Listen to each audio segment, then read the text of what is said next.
Welcome to Greedy Pig Podcast, where we discuss business with self-made entrepreneurs. Today's special guest is Vinny Solovano. Hi, thanks for having me, guys. Thanks for coming on. Of course, yeah, thank you very much. So Vinny is the founder of 5 Rings Creative. So Vinny, if you just want to fill the audience in on exactly what you do. Yeah, so we do real estate marketing, mainly in Pittsburgh, but we've ventured out a little bit more than that. We've been in business since 2018. I actually started as a real estate agent in 2014. Made a transition in about 2016 to being, I don't know if anyone remembers, Northwood Realty Services. There was a company that was local. They were kind of like 1,500 agents approximately, and I ended up becoming the vice president of their digital marketing. So I was up in the kind of CEO level there, or vice president level there. And what ended up happening was that they merged with Berkshire Hathaway. So why Berkshire Hathaway is so large now is because it was 2 large companies coming together. And when they merged, I was going to enter into a pit of 50 plus marketing people instead of being one of 4, right? So actually making decisions, implementing stuff, getting things done. And it just became kind of a wash. And I just started the business out on my own because I've been helping so many agents. It just kind of made sense. So I've been 5 Rings Marketing ever since 2018. Very nice. Yeah, very nice. So when you started your marketing, how did you acquire your first client? So I was doing training for the company, for essentially Berkshire Hathaway at this point, on the company's dime. So I was still employed by them. And I'd made an arrangement with the company of just saying, like, listen, I'm going to be leaving in about a year, so we're going to kind of de-escalate the things that I'm doing inside here, and then I will be picking them up as private clients. That was okay with them. Like, we agreed upon it, and I started picking people out from, doing some coaching, doing some training in-house, and I just kind of moved them over to myself, separate from the overall atmosphere of Berkshire. Makes a lot of sense. So with your experience in the industry, why do you think most real estate agents have a hard time acquiring leads? So essentially the idea, and I teach this in a lot of classes, is that with real estate, you don't have a product that you're specifically selling, and you don't just have a service. You have a service for a product. And the product isn't something that you're purchasing regularly. So for most consumers, they're buying every 5 to 10 years. I mean, some of them every 20 years. So you can't really have this kind of like, hey, look, new product launch. Hey, look at this new thing we have. Hey, check this out. Door, right? There's no revolving door. So you have to build relationships, and you have to keep that going. And a lot of real estate agents, I feel, just really with the tech boom, so like late 2000s, like 2010, you had Zillow pop up. You had a lot of like lead generation platforms pop up. And it was easier to pay a fee. You get a whole bunch of people who are looking at a website. You get their name, contact information, you give them a call, and it was kind of easy. So for real estate agents now, I mean, I think they're seeing the cost of that is going through the roof. You're having less and less people, especially over the last year, make purchases. Plus, it seems like there's a lot of competition out there. It seems like a lot of people become, whether they're good or even make a sale, but they're real estate agents trying to become one. Yes. So I think even in the last, I was a licensed agent about 10 years ago is when I first got my license. And I feel like there was about 6,000-ish agents. Now there's about 8,500. Ballpark. So in the last 10 years, 2,000 people have started. With all of the figures I have, I mean, the classic is true, is like 20% of the agents do 80% of the business, for sure. The difference between someone who's selling $1 million in property, which they're only making about $20,000 gross commissions per year, and then the difference between people who are selling hundreds of properties, there's only like 1,000 agents who are actually selling more than 10 properties a year. Like, it's a big difference. So it seems like your services are kind of just, everything's included, like full stack, like, you guys even, I think, believe post for them. Yes. Yes. So I was walking through your website last night. So tell us a little more about kind of the process. Say you get a client, or they, agree to it, or even before that, like how do you kind of talk through once you get someone on the phone or messaging with you? So I think, how it first started is we were mainly doing graphics, and with marketing in general over the last 10 years, but especially social media, it has changed. Every 3 years, it's completely different than it was the 3 years prior. I think just with the pandemic, you saw the rise of TikTok, you saw the rise of like short form vertical video. I mean, that wasn't there 4 years ago. Yeah. Like it didn't exist, right?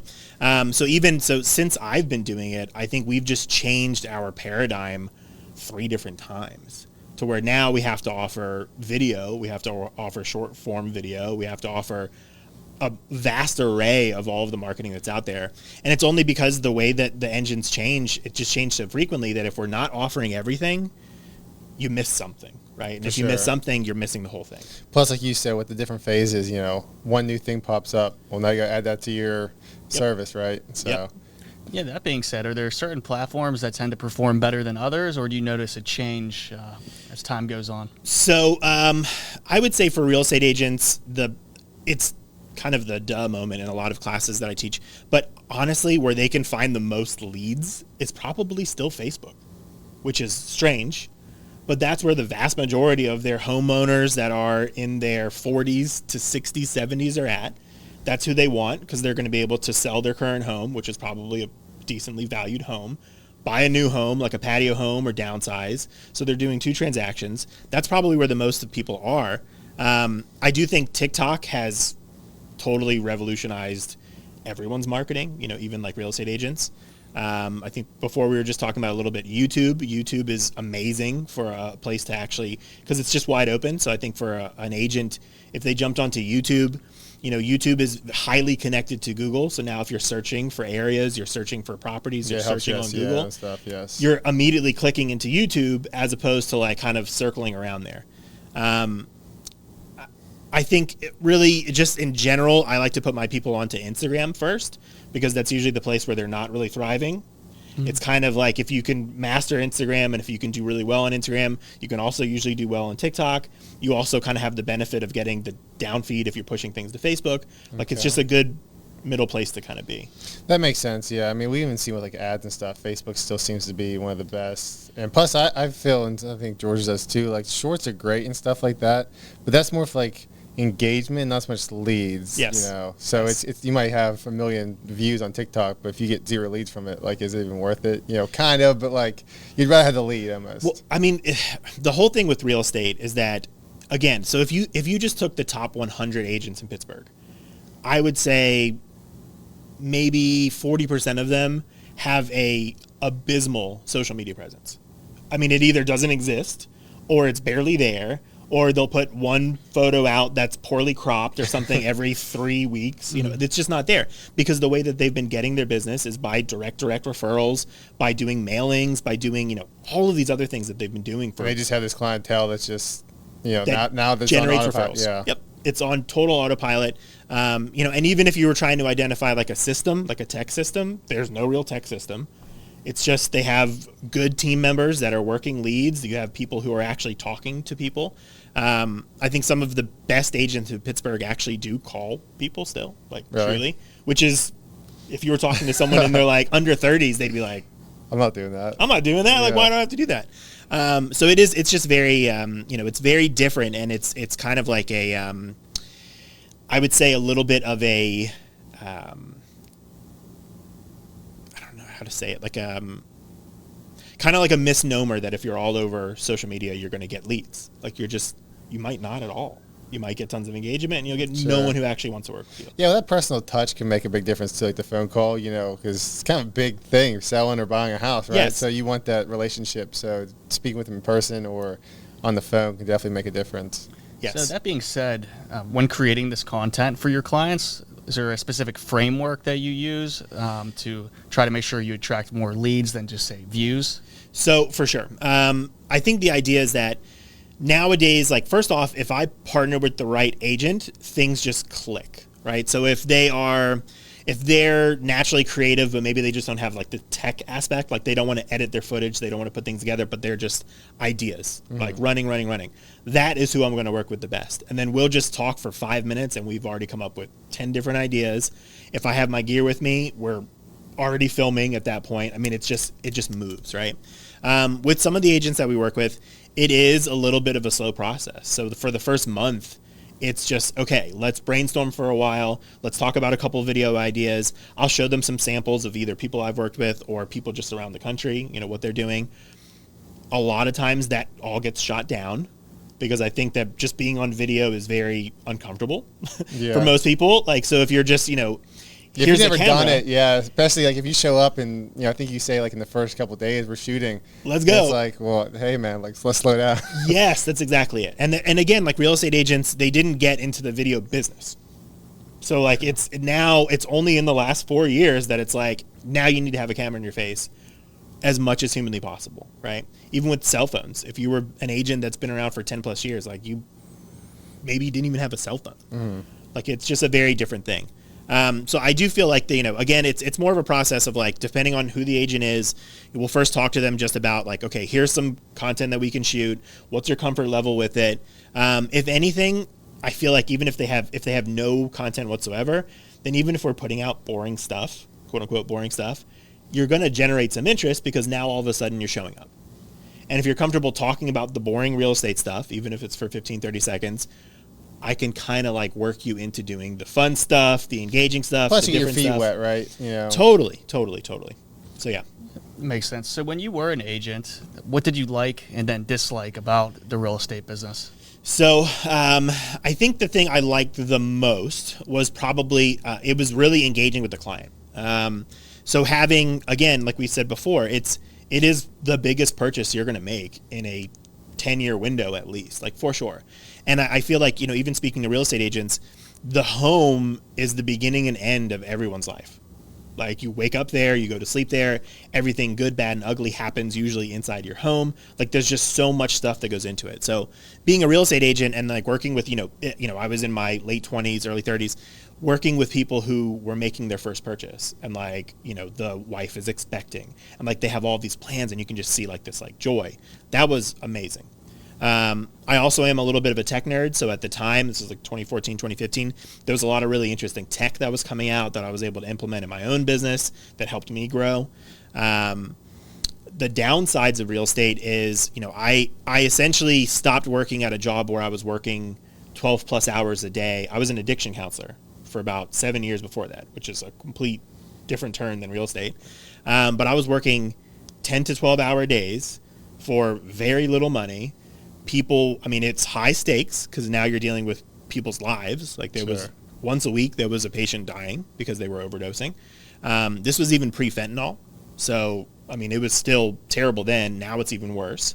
So I think just the overall high stakes of real estate also is kind of a detriment when like you are up at 10 o'clock at night and the buyer wants to back out because of outlets or something that's like, and then now all of these other plans start falling apart because outlets or something small. Like, so the risk reward of it, the downside of it was just very intense. Real estate is very intense. It does seem like it's high stress. For sure. And especially if you're doing a lot of work, it's high stress at scale. Yeah. Try to juggle all these clients. Yes, and there's always going to be a problem. Things are never as smooth as they always want to be. There's just always something that's going to go on. So I had a blossoming family at the time too, so and I was just kind of savvy with tech and social media, so that was why I made the transition to being part of like the executive team. I was doing more of a 9-to-5 job. I still loved what I was doing because I was teaching technology. So I guess the downside really was just the stress level. That makes sense. So with your current role now, I know you do a lot of organic posts and content for your clients. Do you also do paid advertising services? Yes. And how does that work? So the paid ads, typically, now you have to have video content. So if you're strong on video, then that's what I'm going to naturally try to push you into doing. We've done a lot of like just, YouTube in-stream ads, just like kind of skippable stuff. The cost for it's pretty low. So compared to like a lot of other advertising platforms, again, if they're doing well with video and we're doing paid ads, especially through like YouTube, they are seeing moves to their website like they hadn't never seen before. And it's really just, it comes up as kind of a talking point at the very beginning. And then once we work with someone for 3, 4, 5, 6 months, that's when I start saying like, listen, how much are you paying into Zillow? Okay, well, here's a breakdown of how much your ads would cost on these specific platforms. It can match Zillow. Let's see if we can run it for 2-3 months in the season. Get that cost down a bit. And see if it works. If it doesn't work, then stick with your Zillow. You're already paying $1,500 a month for Zillow. Is that what it costs? Oh, yeah. Yeah, I did not know. For even a small market share, you could, if you went into, and it depends on the area, but if you took like a Bethel Park, for you to have less than 10% of the market area, it would be $1,200 to $1,500. Yeah, so how does that work for those watching at home that aren't familiar with the real estate process? So Zillow is like an aggregate that collects all the contacts, and then from there you can buy the list? So essentially, it taps into the multi-list. I think the main, you as an agent, there was a lot of touch and go with a lot of the brokerages every year. So as of right now, I think all of the brokerages have a semi-mutual understanding of that they have to have their listings on Zillow. So they'll share their listings onto Zillow for people to see. Smaller brokerages, like if you were a 1 or 2 man operation and you just had a broker's license, you might not even share your stuff onto Zillow, or you would have to do it manually. Okay. So every time you get a listing, you'd have to upload everything into Zillow, go through the whole process. For most agents, if you're in a big brokerage, as soon as you put it on the MLS, it goes out to Zillow. It just sends data through the IDX and it's there. In terms of lead generation, a lot of it is just based off of, consumers, and I tell agents this, and it's unfortunate, but consumers go to Zillow.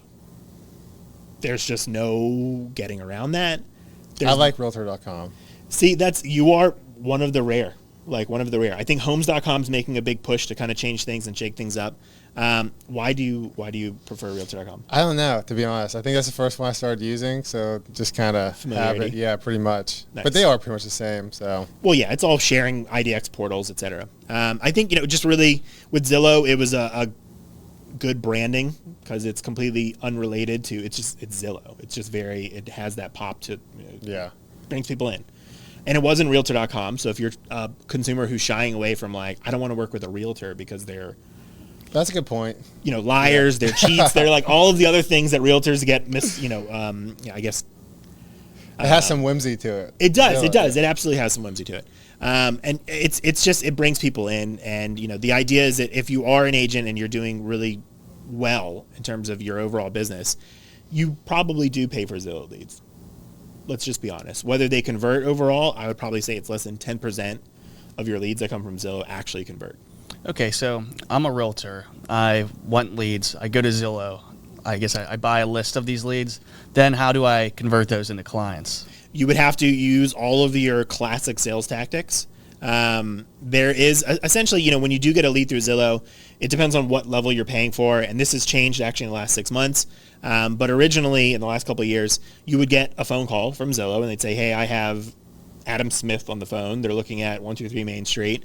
You would answer the phone, you take the lead, you get transferred over to them, and then that's it.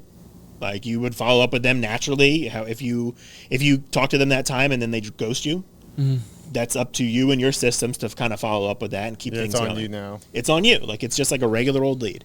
They have changed into this big flex program, which is now you're not paying up front for Zillow leads. You actually have the ability to pay at closing.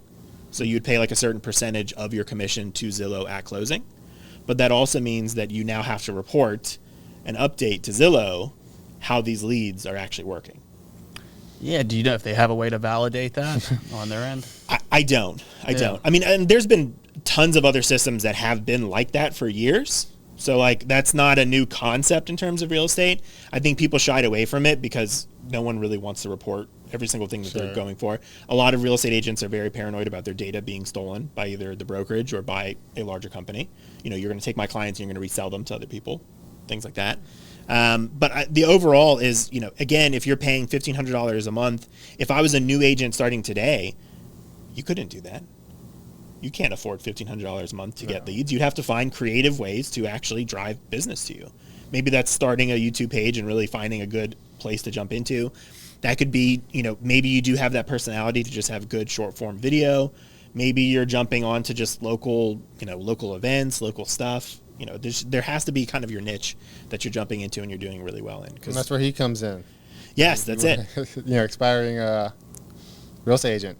Hit him up. And, again, I was saying even before, the paradigm of the business has shifted so many times, just even in the last 5 years, is that now, with newer agents, when I get them, that's who I like working with because I like seeing things really change.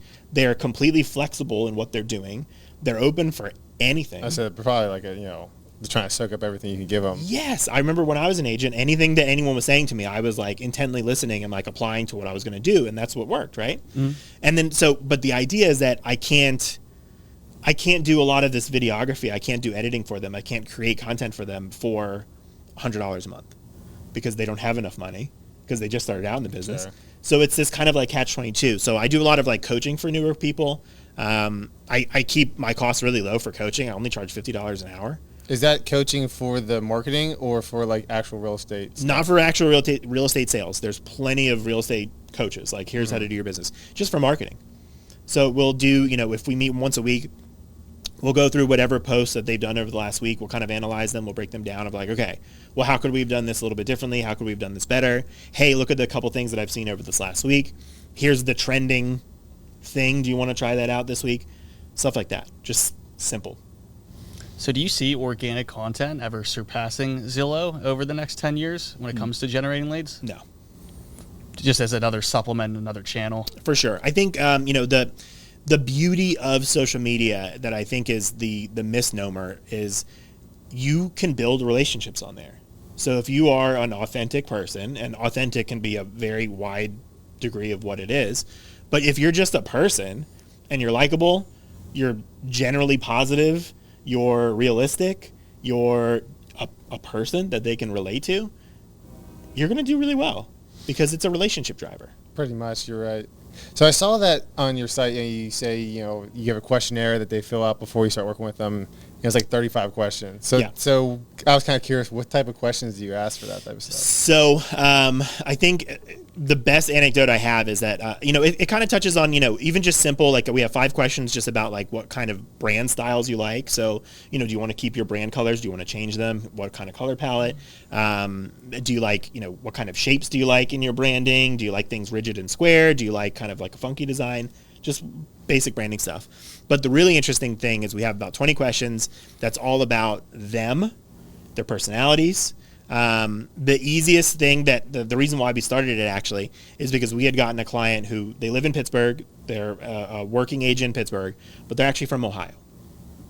Typically, Steeler season, when it's a Steeler game, if we're just putting something out on Sunday saying go Steelers or, it's just general kind of blah content, but at least it's there, right? We almost posted a Go Steelers post for an agent who has been a lifelong Browns fan. Uh-oh.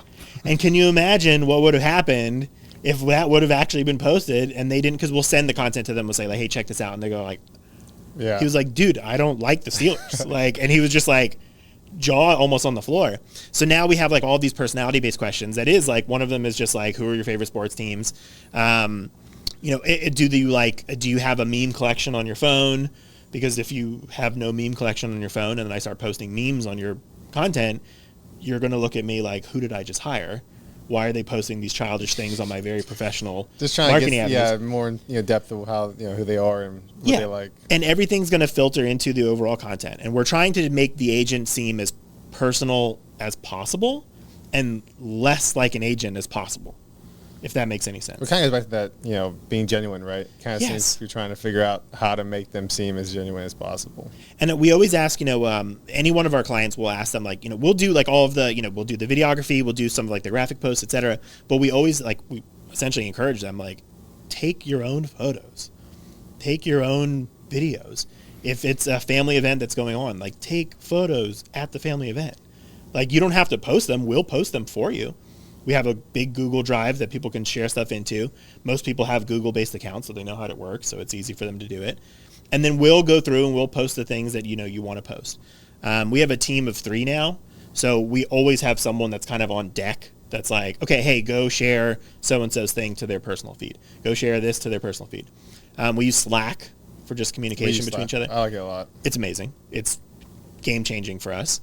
And it's just it's blending the idea of, the traditional digital marketing kind of concepts with like just being a relatable human being. And the more relatable you are as a person, the more likely you are to get the referrals, get business, get just like your stuff shared in general. No one shares real estate stuff to other than real estate agents sharing it amongst themselves. That's a good point. And that's, I think if you looked, I have a very unique view of the real estate industry because I'm mainly following real estate agents on social media. So like I still have my friends and other people that pop up, but like the vast majority of my feed is just real estate if you scroll through it. But for 99 of consumers out there, that's not the case. Like they never ever see real estate content because they're not looking at Zillow.com. They're not looking at mortgage applications. They're not doing any of the things that fill the data to actually start promoting these organic pieces, paid ads, etc., because they're just not looking at real estate. Well, if they do see one and it's boring, they're going to scroll right past it. They're going to scroll right past it. It's just, it doesn't matter. So from you seeing so much real estate content over the years, what's the number one thing you see agents doing wrong with their content? I would say being, and this is strange, but I would say trying to be too trendy and too perfect. Too trendy or too perfect.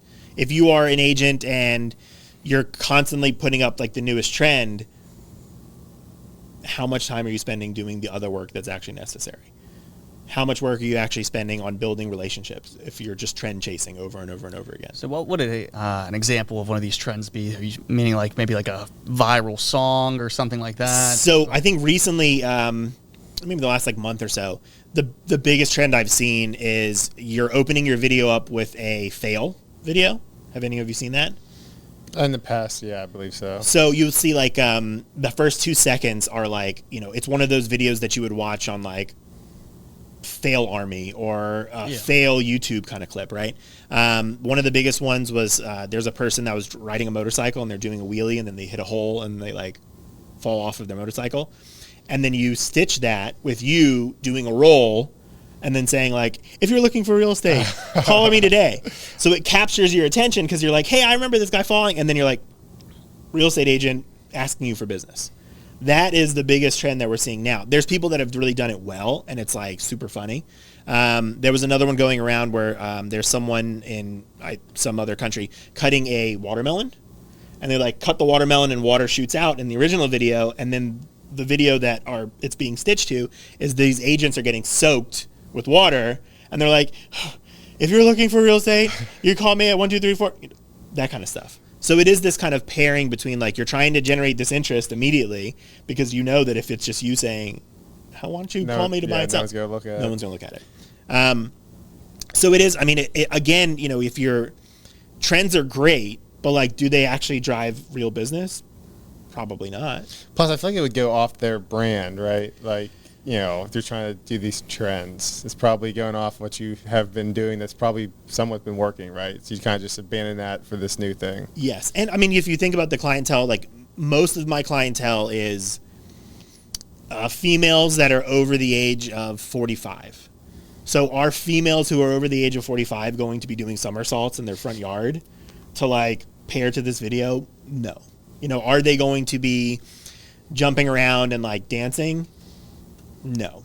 Like it's just not something that you're going to see. So we try to find what works in terms of trendiness to fit whatever they're going to be without making them look like, are you really trying too hard? Like this is too much. So it's going to be all their comfort level. Yeah, that makes sense. From a buyer's perspective, I feel like if I saw somebody, say, doing a somersault and saying, I'll buy the real estate to a funny video, that wouldn't really incentivize me to want to do business with them. I would rather go with somebody that's seems like they're able to educate me on the area or have some expertise, but everybody's different, but I just don't see the appeal of say dance. I could see it getting more views, but I don't see that translating into real estate skills. Your qualified buyers go way down when you post something like that, because like you said, how much confidence are you gonna have in that person? For sure. And they can be incredibly intelligent, but them posting that just kind of like, oh, that's a little strange. And right? and I don't want to poo-poo on the people who really do it well. Because there are people who are in real estate that are incredibly entertaining, and like watching their videos,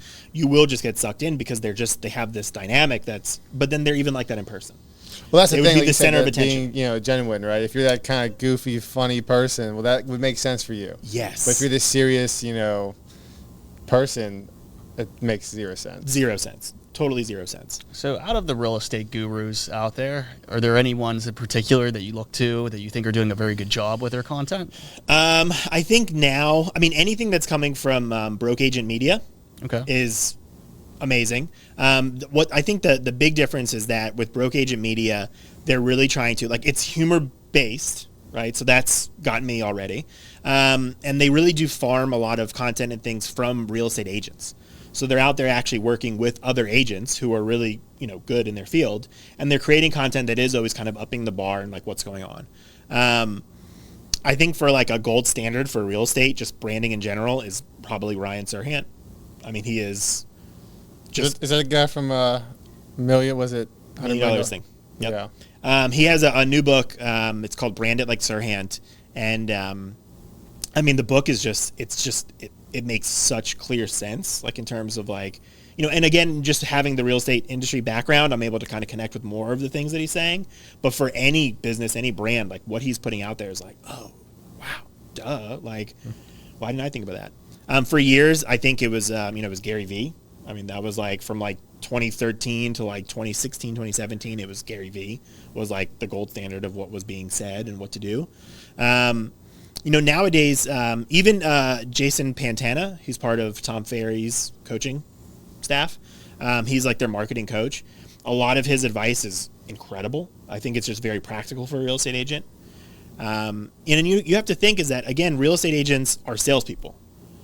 Like that's, in essence, especially the good ones, like their strongest suit is going to be sales. That's personal connection. That's like following up. That's just making sure that they're kind of systematized in whatever system they use. They're not strong marketers. Like most real estate agents are not strong marketers. Yeah, that's a good point. Because it's just not part of what's needed. And then especially in the last 4 or 5 years, houses sell in under 24 hours with 3 photos. Like people are buying houses sight unseen. Oh, like especially during pandemic. So your bar for marketing, going into it, like if you were starting as a new agent, there's a million classes that are teaching you how to be trustworthy and honest and how to negotiate and how to sell, personal connection. But there's like a 30-minute class on marketing. And it's usually just like, use our in-house tools. Like what is that? It's good for your business, I'm sure. It is. And that's what we kind of capitalize on is just like, okay, like everything that you already learned, like forget about it because it's probably already outdated, right? If you're using the same tools that are already in the brokerage, that means that they're built to scale. They're not built to actually connect and convert. So it's just like a graphic, which is easy to create at scale. So 100 agents can do it in a click. But then again, if you're thinking like a salesperson, are salespeople even going to take the 20 minutes to go onto the system, log into 3 different portals to get to the system, to then create the thing, to then push it out there? Like they're just not. That's not the type of people, yeah. So do you see more people like with your clients, are they more just doing the coaching or the full service? So it just depends on where their level is in terms of their business. So, I mean, if they're doing over $10 million of transactions a year, like they're just paying for the full service. So we will just deal with top to bottom, whatever they need. We have great graphic people, so we're able to even create like flyers. So if they have a big listing coming up and we know about it ahead of time, usually they'll get photos like a week or so before. We can take some of those photos, we can create better looking flyers for them. We can have the social media posts. I would say for the newer agents, it's definitely coaching just because it's affordable and it makes the most sense practical wise. But we have, right now we have like 10, well, now we have 9. We have 9 clients who are doing over $10 million a year in real estate. A lot of them are, they're comfortable with video, but they're not like, I love video. I want to do it all the time. So I think as we continue to grow, I really want to push into the direction of like connecting with people who are already creatively inclined, or at least they're just like, I am humble enough to just be silly on video and just be okay with whatever it looks like. And just like, I'm just myself and I'm not trying to, filter myself or gauge myself or, as soon as the camera turns on, they go, oh, and like the eyes like light up and they're like, yeah. Well, I think it's smart that you have the coaching, one to make income, but also that's like potential lead generation for your full service business. When they get to that next level, they already have that for trust sure. And they're like, oh, his tips are pretty good. Let's hire him full time. For sure. And again, like, if I'm a lot of my clients come from me doing teaching because I'm a pretty strong teacher and I'm able to relate the marketing side of it to real estate really well. Recently, again, like I told you earlier, I do like a lot of like continuing ed class for the state. I do it locally. I've done it, online for the state. But I recently just did a small speaking engagement on essentially consumer trends. And this was for loan officers. And it was the biggest bomb I've ever had in my entire life. I felt immediately uncomfortable. And I've been speaking on stages for like 300, 400, 500 people, and like I'm fine. If we're talking about real estate, we're just talking about like marketing, I'm cool. As soon as I started talking to loan officers And loan officers are very different people than a real estate agent are, right? They're usually like quiet, they're reserved, they're education focused, they are numbers people, they are not people, right? So all of the, the little bits that I would do, the jokes like would fall flat. So within the first 5 minutes, I went from being like, normal skin tone to blood red. Then to 10 minutes, I was like pale white. I was just looking around the room and it was not working. And I felt like, this is definitely the biggest bomb that I've ever had in front of 100 loan officers, like, which could have been a whole new level of business, right? Sure. And I think that just because of having the big bomb, and I mean, I did the presentation okay. Everything was fine in the end. It's not like I, passed out or anything on stage. But am I going to be working with loan officers from that company anytime soon? Probably not. It just didn't translate well. So I feel like, growing, like I really just want to find real estate agents specifically and brokerages that are really kind of open to the idea of doing some different kinds of marketing and looking at video in a different way and like really being, creative behind the scenes. I think one of the best things that I'm most proud of is I did a parody video of the Sopranos intro for a real estate agent here. Jerry Irwin, it was right when the pandemic started. So literally we'd filmed it in the early March of 2020. We had it done on like the 19th. We were going to promote it on like the 24th of March, and then everything shut down on like the 23rd. And like, so we put the video out there and no one could even do business at all. But we did a shot for shot copy of the Sopranos intro using him and shooting it around Pittsburgh. That's pretty cool. And it was just like now looking at it and like watching it again, like I'll like periodically just like watch it and I was like, that was awesome. That was awesome. And like, and Jerry was so cool. And like, he was like, I want that. And like, I want to do it. And like, whatever it takes, like, let's just do it. I'm really interested. Let's do it. And, that is a hard sell to like tell a real estate agent, like, hey, like, let's do a mob TV show intro parody. And like most real estate agents would be like, I'm not doing that. Like, no way. So I am just looking for people who are just like, having to be creative. Yeah. Yeah. Yeah, that makes a lot of sense. So just to take a step back away from real estate, what advice would you give to somebody that's interested in starting their own digital marketing agency? I would say listen more because most of the time I think marketers just in general tell people a lot of things, but they don't really listen to their clients. I would also tell people to just, be forgiving to yourself as a creator because the bar is always changing. And I think that anyone who has any, if you have really good design skills or you have really good creative skills, you probably are lacking in the business side of it, right? So you're maybe not a strong salesperson. And if you're a good salesperson, a good business person, you probably are lacking in the creative side of it. It's hard to really be very good at both, right? So I would definitely tell anyone that's like starting out is just be forgiving to yourself because you're going to make mistakes. Your designs, you're always going to look at your designs like they're terrible. You're always going to judge yourself harsher than anyone else is going to judge you. Like that's just part of being a creator. I think any painter, if they paint something, they usually are like, it's not done. Like, it could be better, yeah. It could always be better. Like I could just do this, I could do this. So just be patient with yourself and just be forgiving to like, whenever you do feel like you mess something up, like forgive yourself, move on, find something else to create. Yeah. Try something different next time, right? Yep. Yeah, it makes a lot of sense. So even just with entrepreneurship in general, what advice would you give to somebody that's just starting out? They want to start their own business and, they're getting pushback from family, friends, and nobody's really believing in them. How do you overcome those sort of obstacles? I would say, number one, openly listen to what everyone's telling you, right?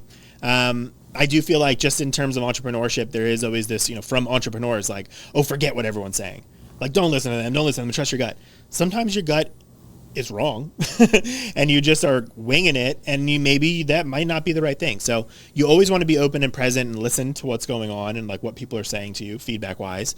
But always have the ability to then step outside of yourself and then look at like, what are your real goals in this?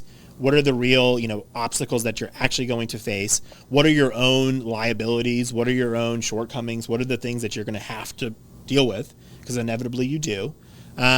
But again, I mean, just, be open to the criticism, be open to the negative feedback, but then work it out in your head. Be patient. Yeah, so growing up, did you ever think you were going to be an entrepreneur, or is it something that just kind of happened?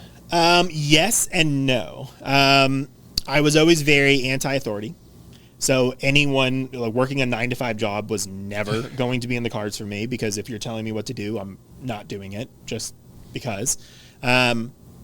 That was always part of what I did in school. I was a terrible student. I would do always the rebel. But I was very charismatic, so all the teachers would like me enough that they'd say, "Hey, Vinny, we're getting to the end of the grading period. Here's the giant stack of papers that you need to complete so you can be able to get a C and just be okay." And I'd say, "Okay, thank you so much." And I would do it all. And my father also, he worked in the Federal Reserve for many years. And then in the mid 90s, he started his own business. It was in New York. He started his own business. It was actually really interesting. It was like window treatments and blind cleaning and cleaning window treatments, which was like a luxury based kind of business. Like the business model is not for Joe Schmo, yeah. Right? That is very different nowadays. Like the business would not last because now you have just very disposable stuff. So even people who are buying luxury things, like they buy semi-disposable luxury window treatments, they know they're just going to change them out in 2 years. So he did, he was always kind of entrepreneurial minded. He also was never really one for being 9-to-5. So I had the blueprint, but he didn't sit me down and tell me You just kind of saw it. I just saw it, and I just kind of played into it over time. But obviously, based off of my past behaviors, I was destined for it, clearly.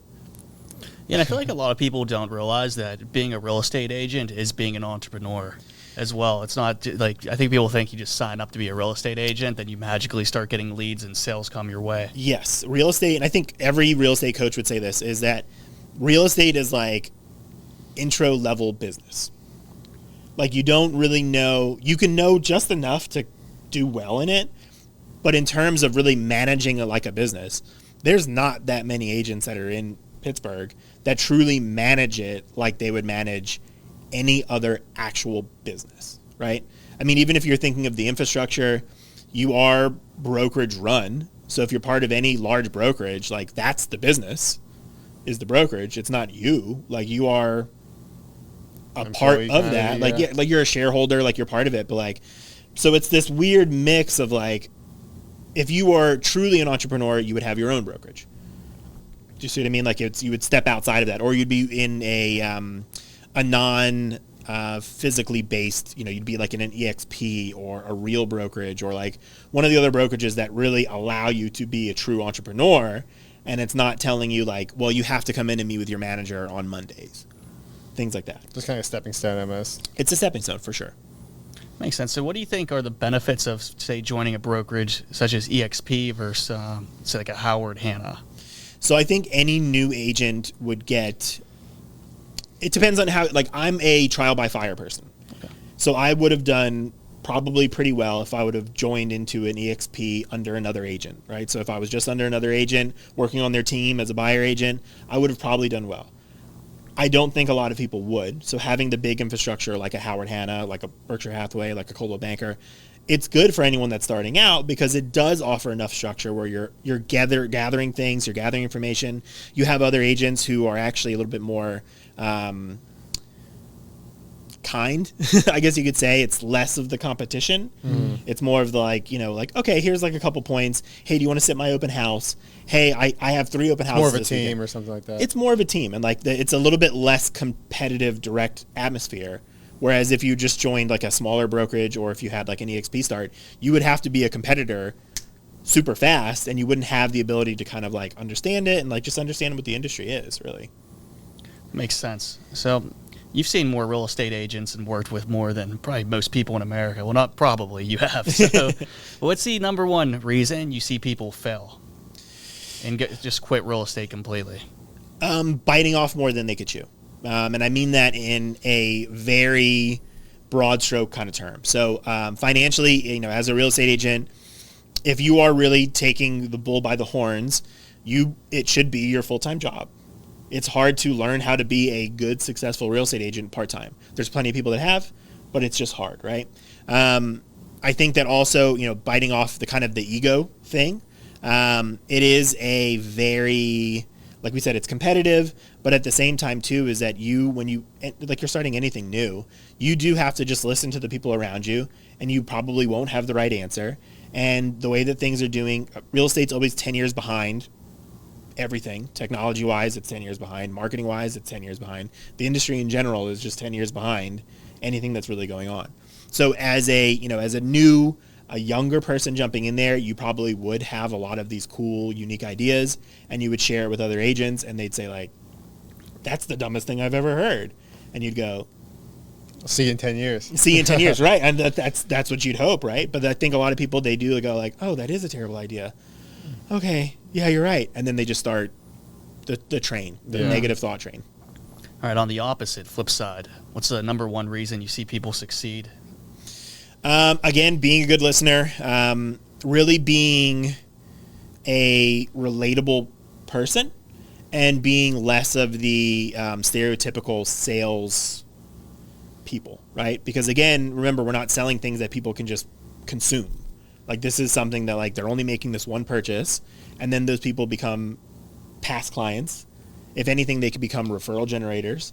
So how are you going to be able to, you could sell that first home for $100,000, but how are you going to continue to talk to that person over the next 5 to 10 years to actually have them generate referrals for you, have them actually care about you and your business and your success? And you have to be, a real person. You have to be relatable. So you have to share in their successes, which is what's good for social media. You can see what's happening in their family. You can see how their lifestyle is evolving. You can see, like, I use the classic tale in classes that I teach.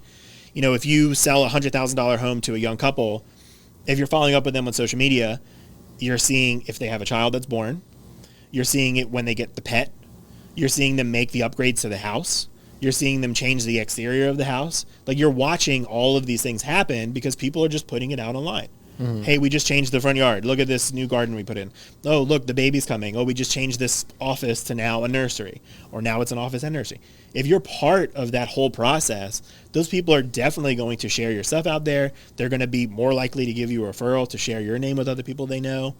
Or use you again when they get a bigger family, right? For sure. For sure. A great piece of advice. I think that's a great place to end it. Thank you. So, Vinny, how does someone go about finding you for your services? So you can go to our website. It's 5ringscreative.com. You can see some of the things that we've done for some people. You can always find us on Instagram, on Facebook. A lot of people do find me through classes. So if you're taking any classes through RAMP, which is the Realtor Association of Metropolitan Pittsburgh, we do a lot of things through them. And I do typically do office tours, so you'll probably see me in one of your offices in the next year or so. That's about it. Okay, great. Check them out. Yeah. For all you greedy pigs watching at home, check out 5ringscreative.com and make sure to like and subscribe.